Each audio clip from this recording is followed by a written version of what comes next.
Free response question number 1, part B.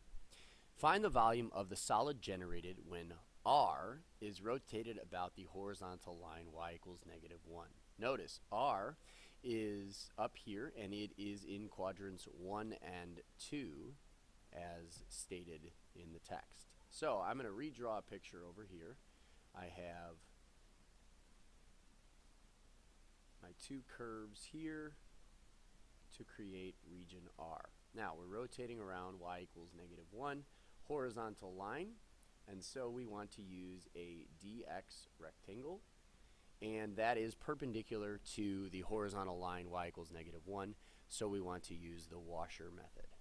So the washer method, remember, is pi times the integral of big R squared minus little r squared, and with respect to x. So now the limits of integration. We are integrating from left to right. So on the left is -1.637, and to the right is a, which is just 1. So -1.637 to 1. Now, the big radius is the boundary that is furthest from the axis of rotation. So that is the 3 minus x squared. So we're taking the upper part, 3 minus x squared, minus the lower part, which is -1, the axis of rotation. So that would be 3 minus x squared plus 1.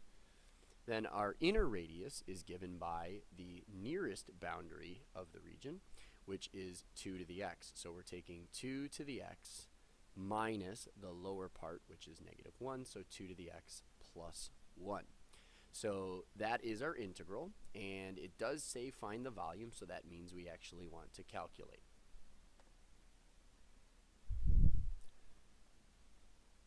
So we go back to our calculator, and we still have the, so we go to math number 9, and we type in our integral. So there's a lot of parentheses here, so we make sure that we understand we have the parentheses 3 minus x squared plus 1. Then we'll close the parentheses on that and square that. Then subtract parentheses 2 to the x plus 1. Then close the parentheses on that and square that. That is our function. So then comma, with respect to x, comma, -1.637, comma, 1.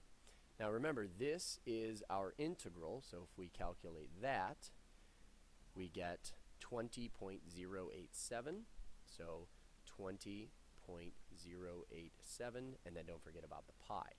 So if we multiply that answer times pi, we get a calculated value of 63.107. So 63.107.